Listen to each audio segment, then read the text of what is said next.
religious freedom and the media. The International Media Association for Peace strives to be an open forum in which journalists and scholars can discuss freely and promote the defense of human dignity by promoting universal values, leading to mutual prosperity and peaceful coexistence in our global community of nations. And our theme today will be the weight of words. What is the media's role in preserving religious freedom? Those who pursue a career in journalism often do so because they believe their work contributes to the betterment of society. The same could be said of those who join spiritual or religious communities as well. However, research shows that media representation of religious communities is often negative, or even worse, derisive. What are the implications of religious representation in the media, both culturally and politically, and why does it matter for religious freedom? So some of the topics we'll be exploring today are how religious issues are dealt with in the media, what can be done to educate members of the media on issues of religious freedom, and thirdly, how to overcome anti-religious bias in the media.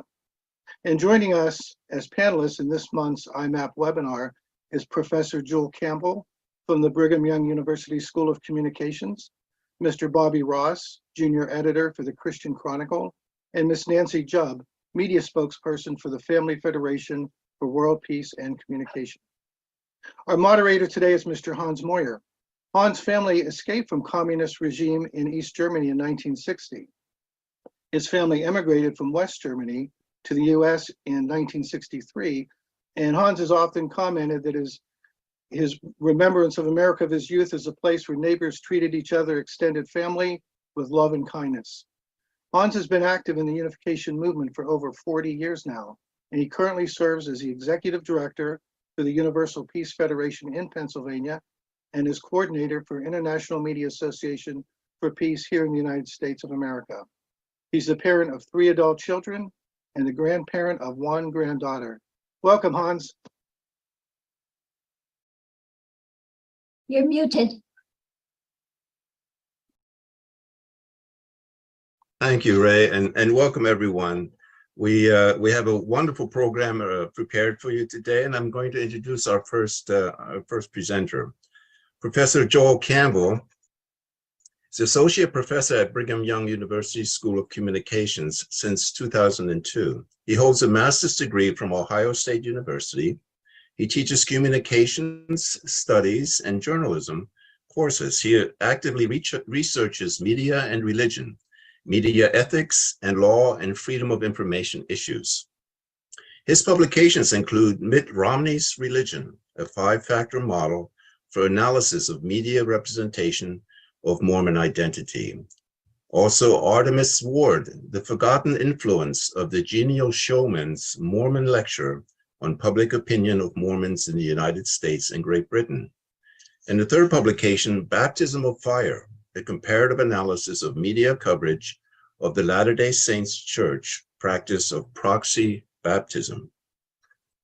His title today for his presentation is Moving from Distrust to Cooperative Engagement.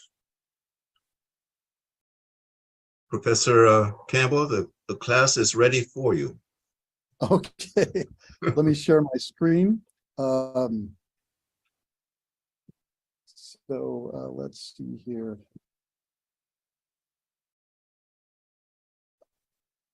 Can you see it's loading, yeah. Okay. Let me just try it one more time. For some reason, it wasn't sharing it quite the way I wanted to. All right. So as I've talked about this idea of engagement, I'm kind of subtitling it also as resetting the relationship. As I thought about what's going on in the world with media and with religion, and I wanted to maybe think maybe there's a chance here to talk about resetting. By the way, you're welcome to access these slides at that bit.ly link, Reset Journal Faith there.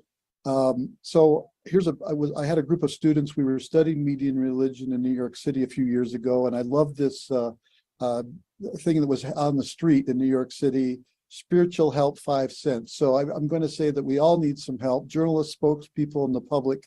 And perhaps we're not quite in the mode of having journalists all agree that the idea of religious freedom may be foreign to some or misunderstood. So that's what I want to direction. So here are some of the issues that I think that define what's dividing us.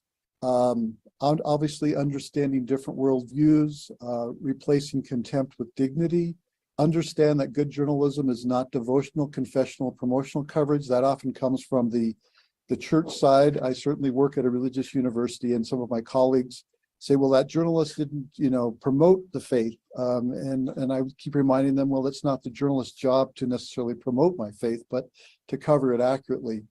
And journalists may come from a background of religious illiteracy or lack of respect for a frame that respects religious belief as a valid point of view. And I'm going to introduce some deadly sins of religion reporting, and I think illustrate that in a few minutes. So first of all, I wanted to introduce this survey that came out in October of 2022 that said media coverage of religion is broken. It was a very exhaustive national global survey, and had some very fascinating elements about what is going on with religion and the media. I think most telling, and there's some links on here if you want to read the whole survey. It's very lengthy and very full of information, but here's some takeaways. There is a growing gap between the coverage of religion and the needs of the faithful. There is a global desire for better coverage, understanding, and representation of faith in the media. So respondents in this survey, said that there is, we would want more accurate information about religion and belief. 53% of respondents say the media actively ignores religion as an aspect of society and culture. And then 59% of respondents believe that it's important that the news media cover a diverse set of faith and religious perspectives. And 63% say that high quality content on faith and religion is needed in their respective countries. I just found that fascinating because as Bobby Ross will know, in the age of when there's so much cutting going on in a newsroom and so much downsizing, there still is a need for people to want to read and understand religion issues. And one of the quotes that came out of this study says, many news desks shun real religious news because they believe the subject matter is too tricky to get across properly, and the fear of getting anything wrong is too great. But ignoring these stories or not reporting them fully is anti-journalism. So I often say that the First Amendment has both freedom of religion and freedom of press in it. There is a connection. We're kind of on either side of the coin. And so I think there is some connection here about the ability to report about journalism, about faith. So here's just I often do some media training for diverse groups of people. Here's just some ideas that might come across for those of you who are spokespeople in whatever environment you're in. So the cooperation between journalists and media should be based on trust and mutual respect. Hopefully that's being cultivated before the crisis. And it certainly is going to be compromised by discourteous or unethical behavior on either side. But at the same time, journalists and spokespeople often fight the same battle, so we do have common ground. To tell a client's or organization story, so what's the role of a PR spokesperson? By the way, anyone on social media these days can be a spokesperson for a particular faith. And it might be picked up by the media. But so it's very important to understand that anybody now has the ability to be a spokesperson. So I think it's critical, and this is very basic journalism 101. What's the job of a journalist, and how should religious folks understand that? It is the job to be independent, to seek truth and report it, minimize harm, be independent, be accountable, be a watchdog or check and balance. And unlike I tell my students in class, if you want to be a journalist, you stand up and say, I'm going to be independent. And if you're thinking about deciding between public relations and journalism, I go stand in front of the mirror and say, 10 times, I am an advocate. I am an advocate. If you feel good about that, that's great. Then you should go be in PR. So that's kind of the different roles we have. So what are some of the issues I see as working with religion and journalists is that sometimes people cue that the idea that journalist's job may not be to defend or promote, and that we shouldn't expect that journalists will engage in what we call confessional or devotional journalism. They are going to pursue critics and critical points of view, and often your public relations is not going to change that. But the best a religious organization can hope for is that journalists provide balance and fairness in the reporting. And that's what I think you're talking about today, that you have seen with different reporting from, in particular, I think we talked about Japan in the last episode of this, some of the unfairness and inability to balance what's going on. So I'm going to go through these sins of deadly sins, and you may know that I'm going to, if you want to look at these because of time, I'm going to just slip over this really quickly. I want to go to so my meat of what I wanted to say is what are some long view solutions to work with religion and journalists? Draw on the work of professional groups trying to build ethics and religious literacy among journalists. That recent survey, I think, gives us plenty of fodder to say, hey, journalists, hey, news organizations, there's a need for religion reporting. Help to understand the needs of journalists to better report about religion. How can we help journalists? That's what I'm kind of about as a professor. Find journalists who have training in religion coverage, like a Bobby Ross, and help them with that. And help to build a reporting frame based on respect and even a appreciation for religious freedom. Unfortunately, there are some journalists who may think that religion is an invalid point of view and shouldn't be considered a valid point of view in a news story or a reporting. Increase media and journalism religion courses at universities. That's what I'm doing. There's a picture of my students in front of St. John the Divine in New York. Empower interfaith groups to encourage better religion coverage locally. Reporter training at professional conferences and organizations. Join with like-minded religious groups who want fair reporting no matter the faith. Tack academic groups interested in religion and media, religion reporting organizations, and the list goes on. I just want to show you a montage here of things that you might think about. The next slide has links to many of these. For example, here at Brigham University, we have a Religious Freedom Annual Review. Bobby Ross, who's on our panel, participated in a media track at one of those annual reviews talking about religious freedom and how we could improve reporting on religious freedom. The Religion News Association, the International Association of Religion Journalists. I'm involved with the Religion and Media Interest Group of the Association of Journalism Mass Communication. There's a Lilly Endowment for Global Religion Initiative. And I'm happy to report that in March of this year, 22nd to 24th, we're hosting about 25 Latin American journalists. We're flying in to talk about religious freedom and improving their religious reporting in Latin America. Here's some of the links and some of the things that are here. There's a lot of things we can do, I believe, to link into these. And I just leave these links here, and you certainly can access my slides to see those.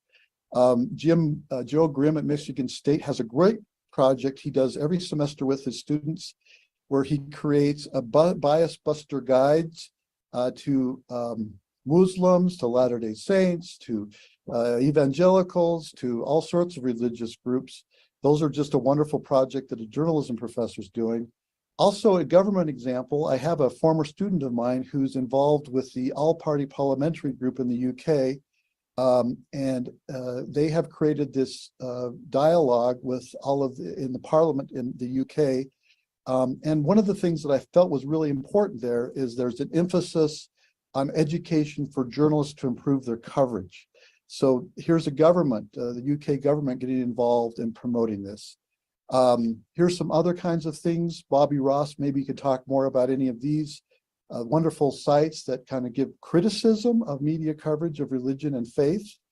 You might consider religion and media workshops or seminars or like we're doing here at BYU with Latin American journalists. I'd just like to end with this thought. The Latter-day Saints were building a new temple in Stockholm, Sweden, several decades ago, and there was a lot of anti-Mormonism going on at that time. Krista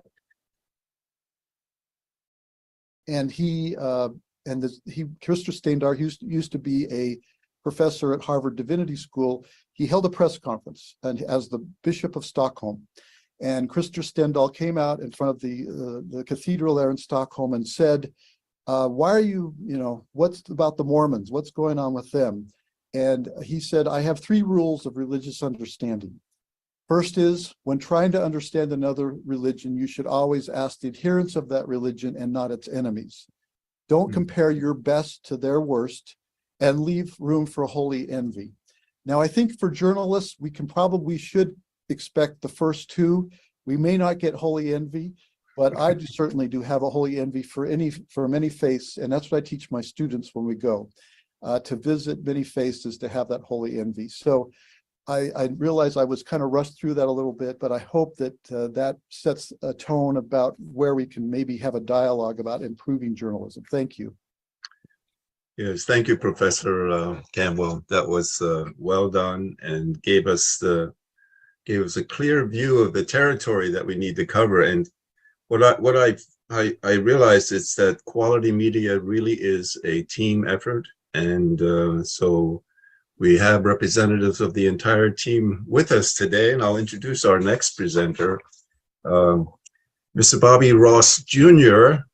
is the editor-in-chief. I really apologize for the typos in all of our communications, but he is the editor-in-chief of the Christian Chronicle and a former religion writer for the Associated Press and the Oklahoman, right? Right. He writes a weekly newsletter on the best reads and top headlines in the world of faith for religionunplugged.com. In his 3-decade career, he has reported from all 50 states and 15 countries and won numerous national awards. His family includes his wife, Tammy, 2 sons, a daughter, 2 daughters-in-law, 2 perfect grandchildren, and an adorable bunny. He lives in Oklahoma City. So let's hear it for grandparents. Hoorah! Yes, sir. The floor is yours, Bobby, go. Well, thank you very much. I appreciate the invitation to come and talk. And Joe Campbell, this is not going to be anywhere near as great or as detailed as him. He's a professional journalism professor and did a great job. I'll just, I guess, mainly talk from the perspective of someone who's been a journalist for a long time and covered religion for a long time, just kind of my personal perspective that maybe will give some insight into where journalists in general are coming from. I guess my first topic was how religious issues are dealt with in the media, and I thought I would start with just kind of discussing how I got into the whole realm of religion writing, because I grew up in the Churches of Christ. It's an a cappella fellowship of probably conservative Christians.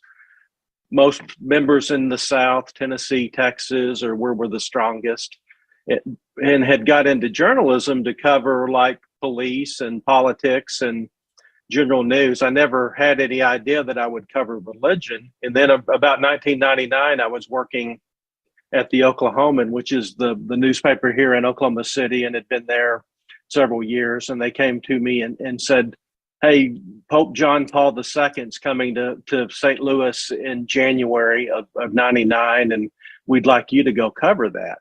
And looking back on that, nearly a quarter century later, it's like, that was a great story, and I should have been real excited about that. But I think at the time I was like, I'm Church of Christ. I'm not a Catholic. What are people at my church going to think? I don't know a lot about Catholics. How am I going to do that? So I'll rush through the story a little bit, but it was, basically a little bit of leeriness about getting into the realm of religion coverage, because to me, journalism was politics and crime and things blowing up and that kind of thing. And religion was a different animal, and I didn't know how to go about covering religion and maintaining my own faith. And so I called one of my ministers and said, "Hey, they want me to go cover the Pope.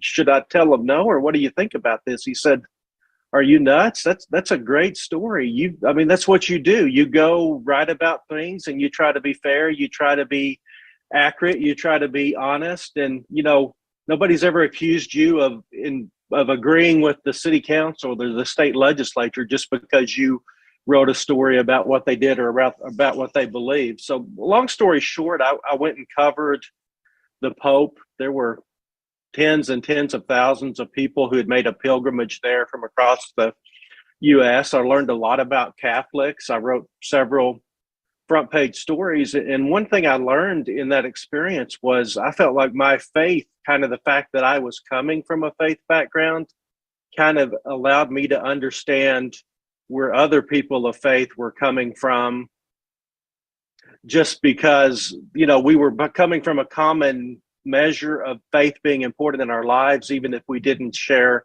the specific beliefs or the specific faith. So that was an eye-opening experience for me. And at this point, I always stop and say, I'm not saying you can't be an atheist and cover religion, because there's a lot of, there's some atheists that I know that are some really great religion reporters. So in my case, it's helpful that I'm a person of faith, but I'm not saying it's essential that you have to be a person of faith. I'll just quickly mention, I still freelance for the Associated Press. So I've done some stories in the last few months about the synagogue in Colleyville, Texas, where 4 people were held hostage about a year ago, and really had a great experience just talking to the rabbi and the men who were held hostage there at that church. And as a religion reporter, I basically, on some of what we discussed, I just acknowledged pretty openly, my background is Christian. You're going to have to explain some of this to me. I'm open-minded and I want to understand, but there are things that you're going to have to explain to me. And the other thing I recently did for AP was the dedication of a $50 million shrine here in Oklahoma City for the Catholic Church, where, even 25 years of covering Catholics off and on in various ways, there are still questions that I have to ask and familiarize myself with. But in general, it's just the way I've approached it is trying to be respectful toward people of faith.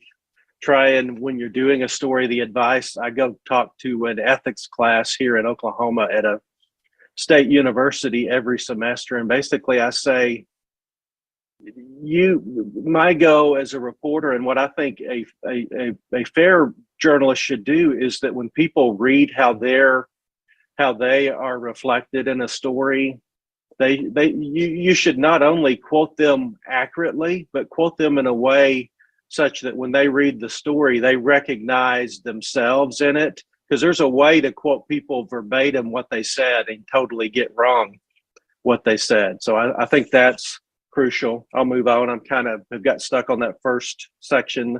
What can be done to educate members of the media on issues of religious freedom? I have just a few random ideas. I think in general, journalists are big fans of the First Amendment. We definitely like to promote the freedom of the press. So sometimes it might be helpful to remind them that the press isn't the only freedom that's covered there, that it also covers speech, assembly, freedom to petition the government, and yes, freedom of religion.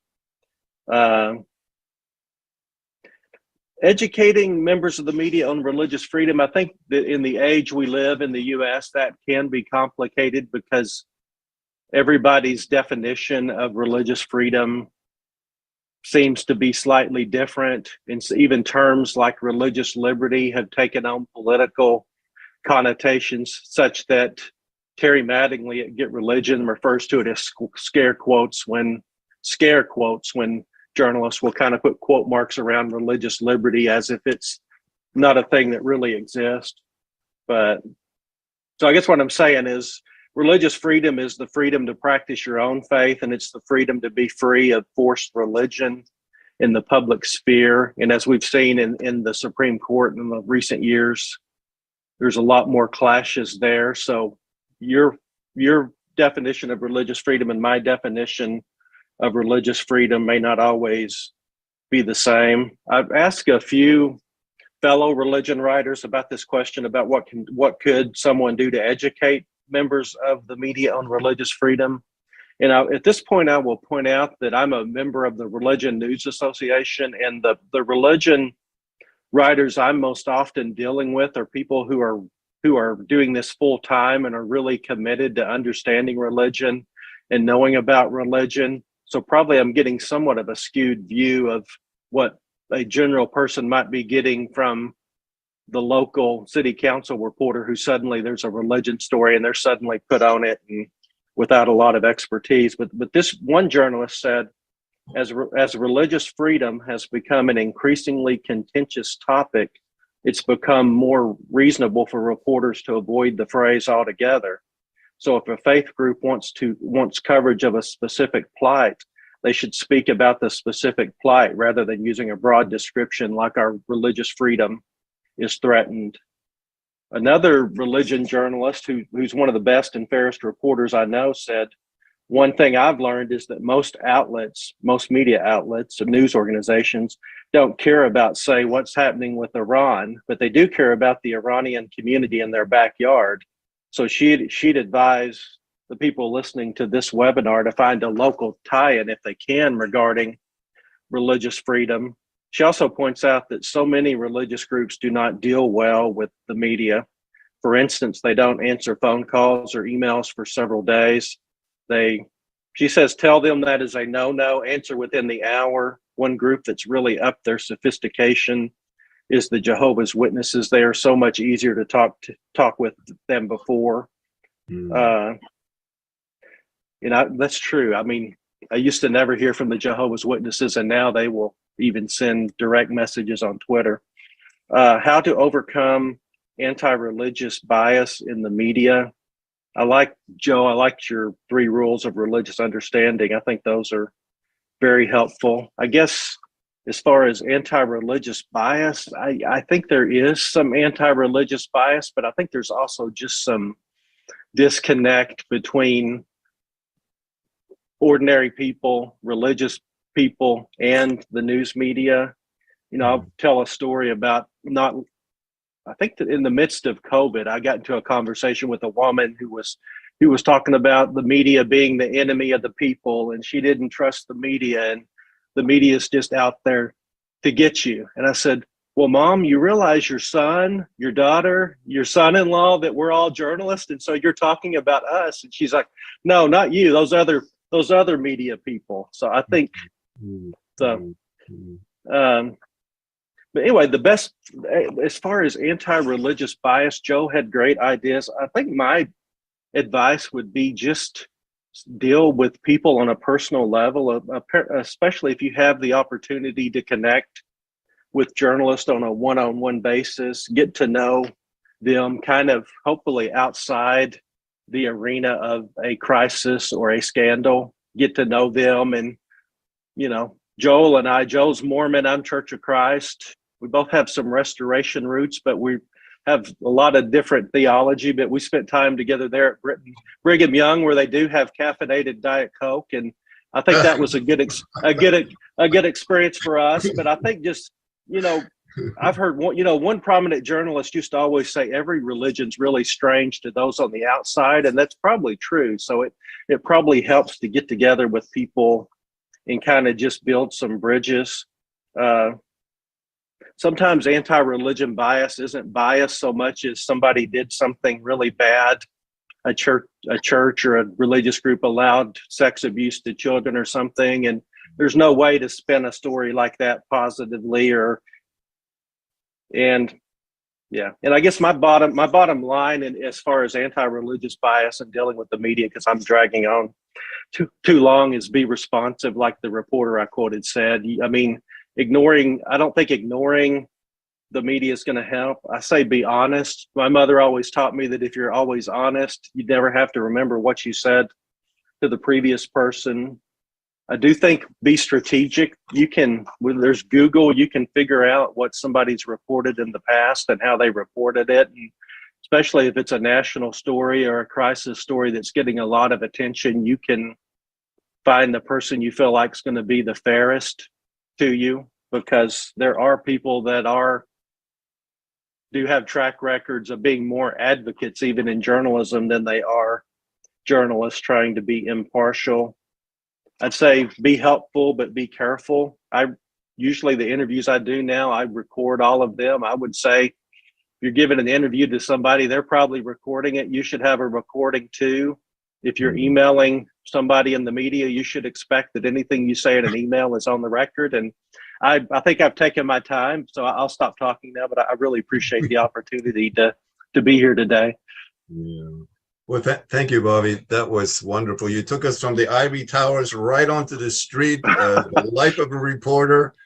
And I kept hearing you say the importance of honesty, and I was listening recently to a talk that former Secretary of State Mike Pompeo gave at a religious freedom rally. And he said, whenever I dialogue with any of the world leaders, the first thing I told them is, I'm a Christian. And I want you to understand that. That's how I see the world, and that's where I'm coming from. So I think, that point that you made is really, really important. So thank you for that presentation. It was really wonderful. Okay, our next guest, and we have our next guest to thank for the title of our program today. So Miss Nancy Jubb is the Communications Director for the Family Federation for World Peace and Unification USA. Prior to this, she worked for the U.S. Department of State at the the American Embassy in London, where she was awarded for her pioneering work in social media communication. She holds a bachelor's degree in journalism and media from the University of London, Birkbeck College, and is currently dabbling in a master's in divinity, wow, at the Unification Theological Seminary.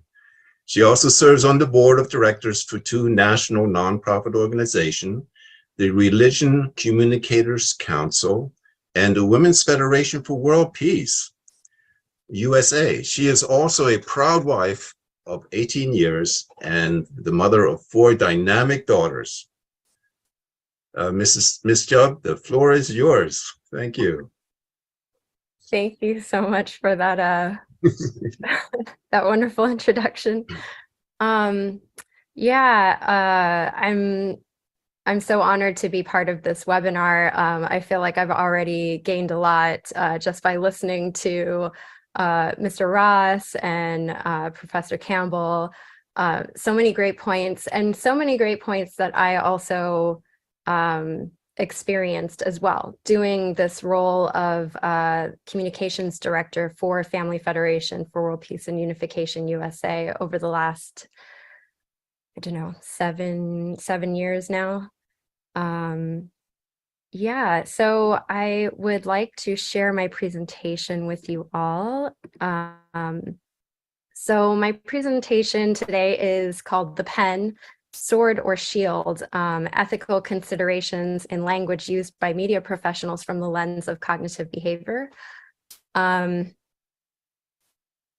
think that, sorry, let me just pull up my notes. It was really interesting to hear Mr. Ross talk about what the day-to-day realities of journalists on the ground is like. And I think that in today's society, where we're so polarized across so many different lines of identity, that it's really easy to kind of look, especially from a religious organization's perspective, it's really easy to kind of vilify the media. Oh, the media is out to get us.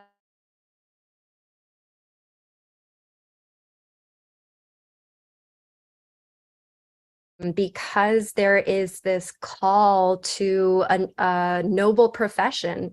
A lot of journalists they really respect and identify with this idea of the press being the fourth estate, a body that can hold power to account and be a voice for the voiceless. And so rather than looking at them as like an enemy, I think it's really important for us to actually figure out how can we work together based on our shared connection of humanity?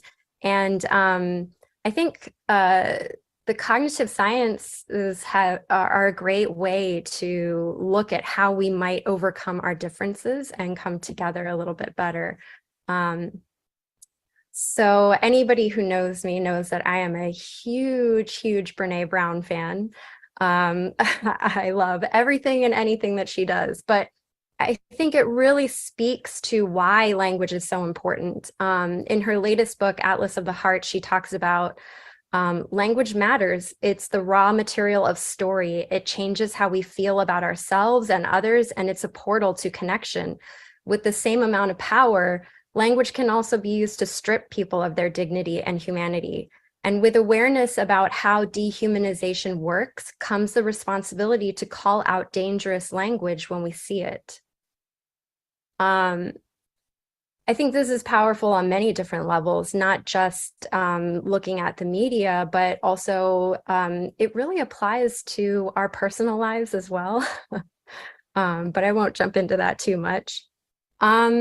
So in her latest book, actually, she talks a lot about the language around the emotion and the science around the emotion of contempt, disgust, and dehumanization. I'd like to read an excerpt just to kind of highlight why it's so relevant to media coverage. Dehumanization is a process. I think Michelle Mays, a professor in the philosophy department at Emmanuel College, lays it out in a way that makes sense. So I'll use some of her work here to walk us through it. Mays defines dehumanization as the psychological process of demonizing the enemy, making them seem less than human and hence not worthy of humane treatment. Dehumanization often starts with creating an enemy image. As we take sides, lose trust, and get angrier and angrier, we not only solidify an idea of our enemy, but we also start to lose our ability to listen, communicate, and practice even a modicum of empathy. Once we see people on the other side of a conflict as morally inferior and even dangerous, the conflict starts being framed as good versus evil. Mays writes, once the parties have framed the conflict in this way, their positions become more rigid. In some cases, zero-sum thinking develops as parties come to believe that they must either secure their own victory or face defeat. New goals to punish or destroy the opponent arise, and in some cases, more militant leadership comes into power. And another short excerpt. Successful dehumanizing, however, creates moral exclusion. Groups targeted based on their identity, gender, ideology, skin color, ethnicity, religion, age are depicted as less than or criminal or even evil. The targeted group eventually falls out of the scope of who is naturally protected by our moral code. This is moral exclusion and dehumanization at its core. So, the word that I have up here on the slide, I think a lot of people have a very people from minority religious groups may have a very visceral reaction to this word, who feel that they've been misrepresented. And other people might look at this word and think, so what? We say the cult of Lululemon or the cult of Apple, but actually the word itself bears such weight. When we take into consideration the title of this whole webinar, the weight of words, actually, the word cult was created with the intent of othering, of separating groups and kind of deeming them outside of society. And with this word, even in the most innocuous context of like the cult of Apple or the cult of Lululemon, even that denotes this kind of moral superiority that, well, I'm not stupid enough to follow them, or, and that's dangerous because that is where contempt starts to breed. And from contempt, it's a slippery slope right into dehumanization. We study history, we look at the Holocaust, we look at genocide, we look at all of these atrocities that humanity can perpetuate, and we wonder, how do we get there, right? Well, it starts from it starts from emotions of contempt, of disgust, of moral superiority. And that's why it's so important for us each, even personally, to really examine ourselves and to ask ourselves where I might have these feelings of bias towards other people. Contempt is such a powerful emotion that even the Gottman Institute, which study marriages, they can predict with over 90% accuracy who will get a divorce simply based on whether or not there is contempt in the language that's used when spoken to their spouse. It's very fascinating. Yeah, and so then, even from here, from words like this, you get terms like Mooney, or, the word Mormon is often used in a derogatory context as well. It's a way of creating labels. And I think the media really needs to think about, or at least consider, the implications of the words that they create. At the most basic level, you can treat somebody with respect by calling an organization their actual official name. Like, let's start there from the most basic level of respect. I think it's really telling also about right now. There is a lot of negative media surrounding, the Unification Church, as we're commonly referred to, in Japan. And particularly because of what happened with former Prime Minister Abe's assassination, that he was targeted because he was supposedly connected to our church. And because of that, he lost his life. And yet the media is taking this as an opportunity to really create a lot of negative bias. There aren't I don't see a lot of articles or journalists consulting with religion scholars, with people who study, organizations and can speak in a more unbiased manner. And so when you look at what's happening now because of that, and this is a modern day democracy, I think that's pretty alarming that suddenly you have legislation being pushed through that's being punitive, aimed specifically at us, and yet not considering the greater implications on other religious bodies as well. So, for example, just in December, they passed legislation to say that it is now considered child abuse to say that your child, for a parent to tell their child that they might go to hell, is now considered child abuse, broadly speaking. And that kind of legislation it was aimed at our organization, but the Financial Times did a great article actually unpacking this a little bit. Have they thought through the implications? The fact that this type of legislation could also be used against practicing Buddhists or practicing Shintoists. Rushing through this kind of thing is exactly what Brene unpacks in her research on not her research, but in referencing the research on dehumanization and where this could possibly lead to. Just another example is, so a few years back when my oldest was in first grade, I believe it was, it was right around the time of the elections, and right before Trump was elected president, and we live in a very, very blue area. And she came home saying that the kids, as a kindergartner, she came home saying, "Oh yeah, the kids in my class were talking about that we should kill Trump."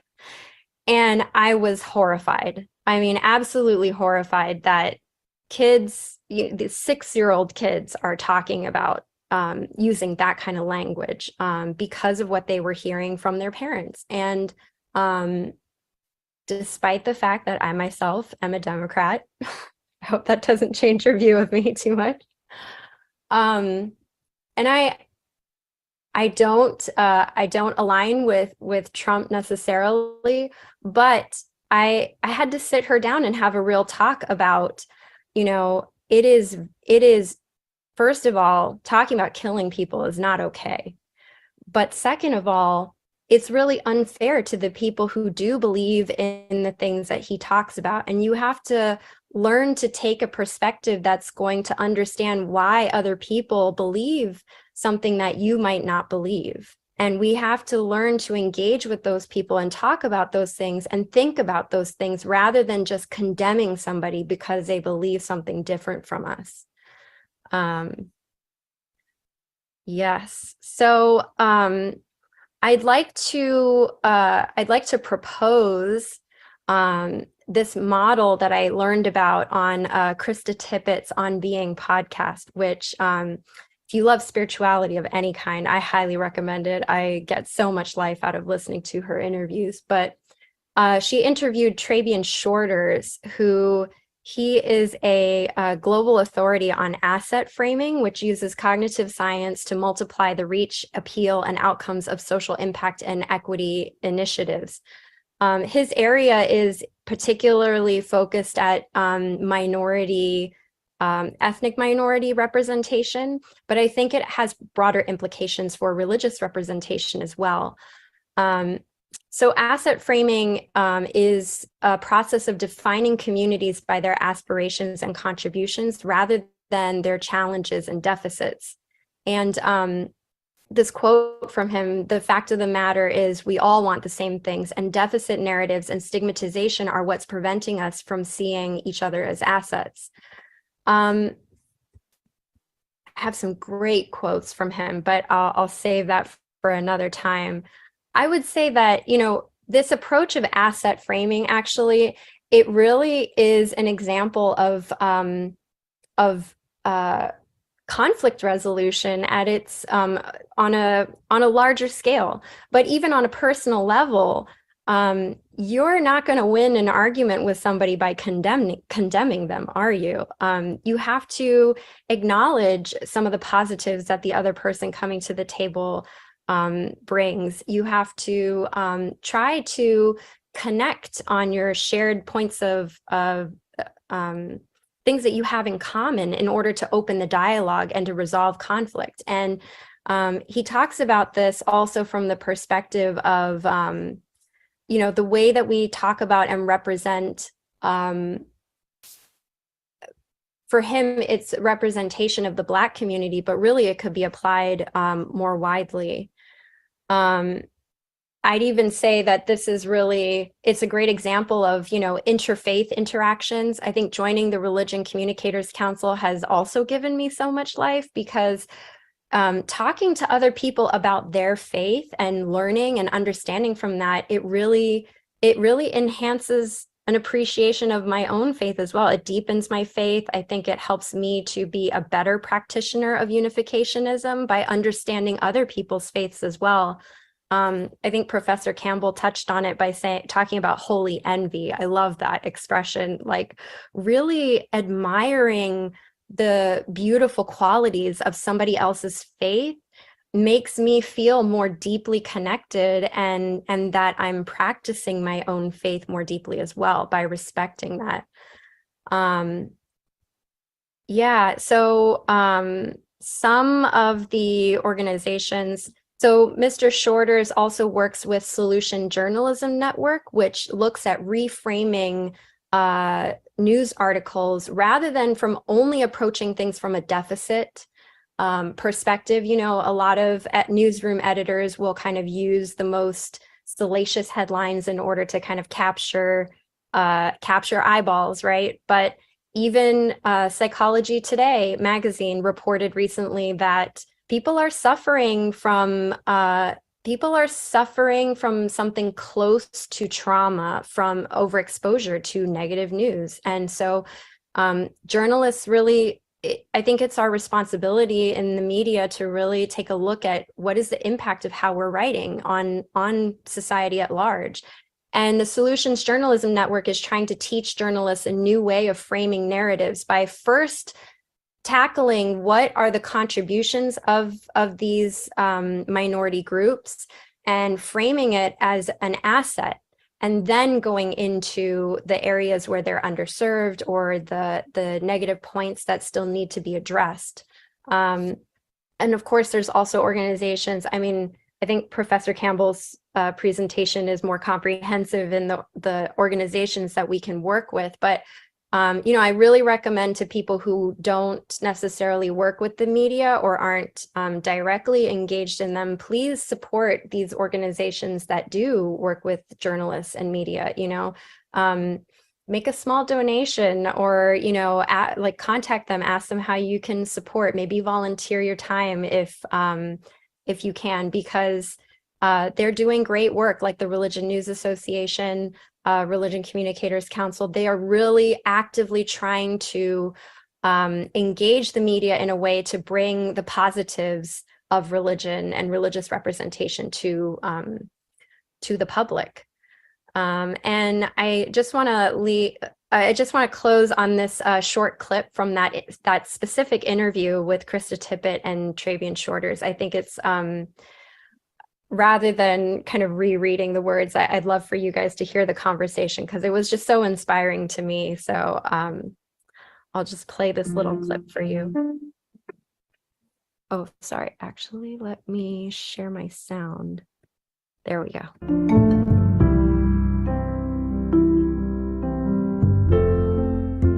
I'm Krista Tippett, and this is On Being. Today, I'm with Trabian Shorters, a visionary social entrepreneur and the creator of Asset Framing. I know you're doing some work with the Solutions Journalism Project and perhaps Yes. with other journalists. And journalists are often also very, very mission-driven people. No doubt. But the forms that have us investigate dysfunction Yes. and focus just with such intensity on what is catastrophic and corrupt and failing seem at this stage, you can look at history and you can see where that led to things being made better. But right now, as you said, there's all this reasonable despair and Yes. fear, and that is deepening it. And something that I can't remember if you wrote this somewhere or said it, but as I was investigating you, you said we crave the moral, and you're just really talking about at that nervous system brain level, we crave the moral direction stories provide. And I think that is such an interesting way to underscore what is at stake and kind of a calling to the parts of our society that help us piece our story together. Yes. Yeah. Well, I use Black racial experience as kind of a divining rod for these conversations, in part because that's where America, we stumble all, whatever we say we believe, you throw Black racial consideration and all of a sudden we go sideways, right? Yeah. And so to your point about the role that media plays, I've said this to David Bornstein, who is the co-founder of the Solutions Journalism Network, that if there is a sort of narrative of racial hatred in the United States, then the news media is co-author of that narrative and co-conspirator in the cover-up.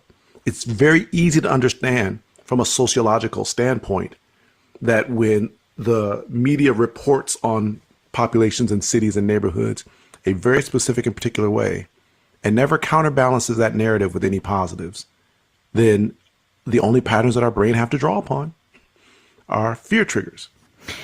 I think this was from something that Solutions Journalism had. Anyway, it's like this is the original lead of a story, right? For example. Yes. And it's just so familiar. Right? The Latinx community in the United States has always been, for the most part, on the bottom half on income in the American society. The struggle to have access to health and mental care is part of the history. However, the COVID-19 pandemic has come to intensify the problems. And that's how it starts. It goes on. Yep. And that's a very familiar way into story. And then here's a revised lead that I think your team took a look at. And it starts this way. So since 2014, Latinx people have constituted the largest ethnic group in the nation's largest state. They now represent 39% of the California population. And then it goes on to talk about in recent years, Latinx residents have made advances in economic well-being, measured by metrics like reduced poverty rates, growth in business ownership. And then after a couple of sentences like that, people elected school boards, local offices. Yeah, they've made progress in everything except for this. And then, despite this impressive social and economic progress, Latinx residents have lagged behind other Californians in achieving important goals like home ownership and income growth. And we can now add to that list the disproportionate harm visited on the community by the COVID-19 pandemic. Yeah. Yeah. Now, with that example, that was the California Health Care Foundation, I believe. Oh, yeah, right. But you've worked with them. We trained and consulted, and then they learned to do this. Yeah. They applied it. Yeah. And what I want to underscore in those two different ways of framing, all the facts were accurate. Nobody made anything up. Yeah. Both framings are true, right? So we didn't have to invent anything. The first framing, however, about how Latin American folks always failed in these ways, that framing totally left out all the assets, all the aspirations, all the kind. It characterized them literally without value. The asset frame version started with their value, yet still told you about all the ways that they're not, where they want to be. Right? Yeah. So that's why we suggest to journalists, it is more accurate and honest reporting. When you're going to tell the story where all you do is point out what's broken, but you don't point out what's working in a culture, well, recognize you're inclining people to think that all that exists about that culture is brokenness. Yeah. They didn't come up with that conclusion on their own. They came up with that conclusion by your reporting. And so that's what I mean by journalism ends up being a co-author.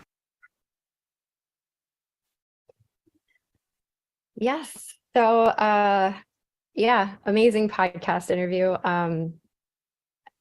I think asset framing maybe is an approach that we could explore in the media as a new way to engage society in conversations about representation. So thank you so much for having me. Yeah, thank you, Nancy. That was quite inspiring. If you look at the different messages in the text, you'll see that even Professor Campbell says, wow, I'm really enjoying this. But we have a couple of interesting questions here. Maybe we can just go right to those. We only have a few more minutes, unfortunately, but we're going to try something after the official ending of this webinar. If any of the panelists have time to stay on, please do. And any of our live audience, if you just stay where you are, we can continue the conversation and answer some of the questions we might not get to in our time allotted, okay? But here's a question from, where'd it go? This is from Professor Thomas Sellover. It's directed to Professor Campbell. He says that you mentioned the concept of religious illiteracy on the part of the media. How about the general populace? How about the general populace's religious illiteracy? How can the media, let me have to pull this down a little bit.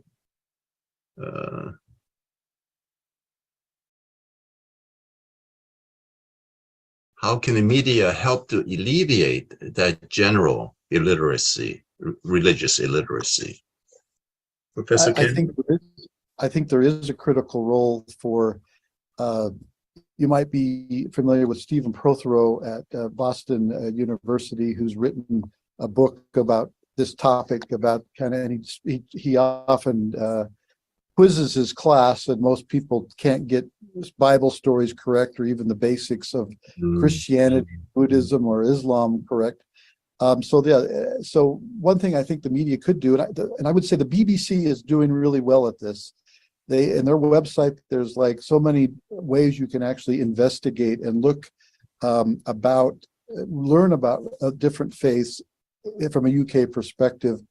And in fact, in that AllParty Parliamentary group document they produced, that they said that there should be a role of the media in the UK to educate the citizens of the UK about different faiths and how they integrate.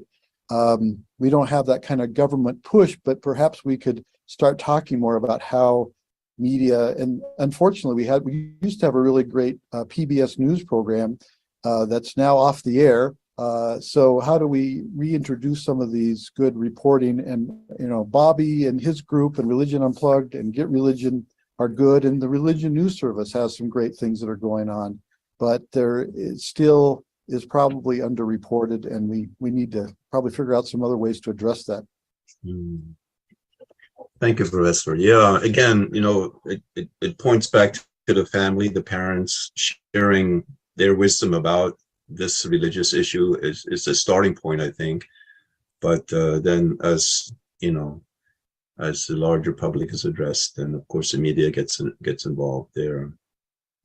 And I will say that, can I just add one thing, and that Sure. is interfaith. I'm a big fan of interfaith, and I'm a member of the Salt Lake Interfaith Roundtable. And I think there is some really good things going on here, even though we have a dominant faith in Salt Lake. It's been great to, do religious outreach and visits to different faith communities and spaces. So perhaps even activating the interfaith, and then we get the media to cover it. So that's been helpful. Let's see. Okay. Yeah. So in wrapping up, I would just like to ask each one of you to give a 1 minute final statement on the program, and then we'll go ahead with the next phase of ongoing conversation outside of the official webinar. So perhaps Nancy, would you like to start, and then Bobby, and then Dr. Campbell? Okay. Sure. Yeah, I think that, even though this webinar was really focused on the media and media representation, I think that the language that we use really matters, even on a day-to-day, as a human being. And language, our words carry the ability to connect us as human beings and as a society, and they also have the power to disconnect us.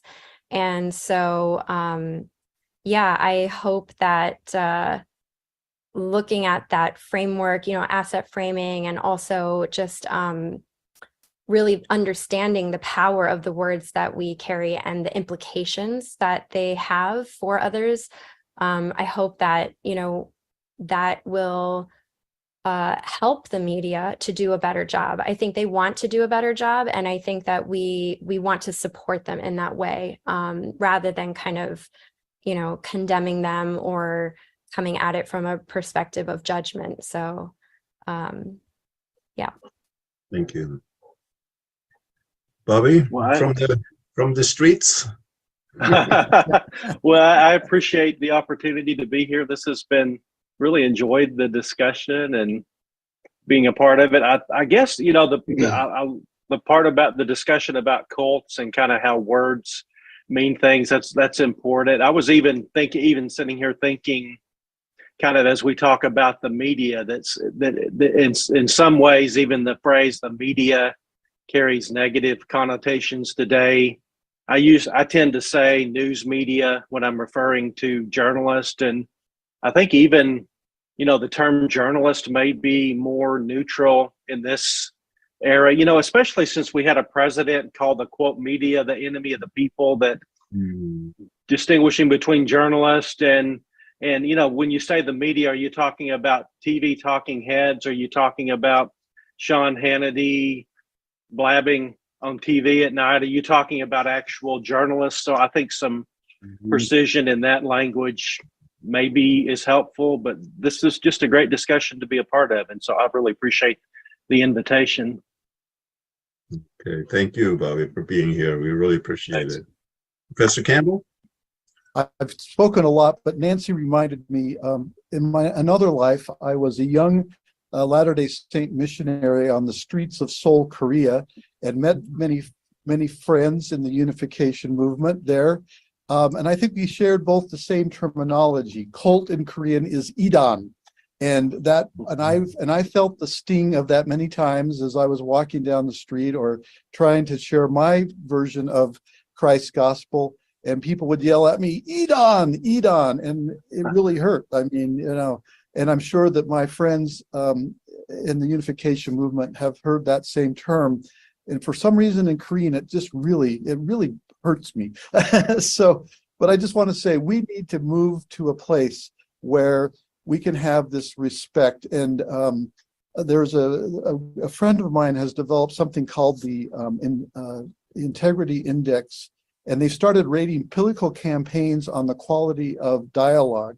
And I really think we can apply this to journalism too.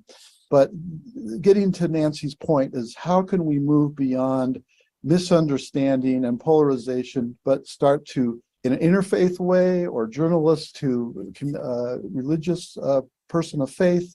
How can we start to move beyond the labels, these information, and really try to get to honesty? And it's unfortunate. I have my heart and soul has been in Asia. I've done a lot of Asian studies and worked, have been in Korea and in Japan.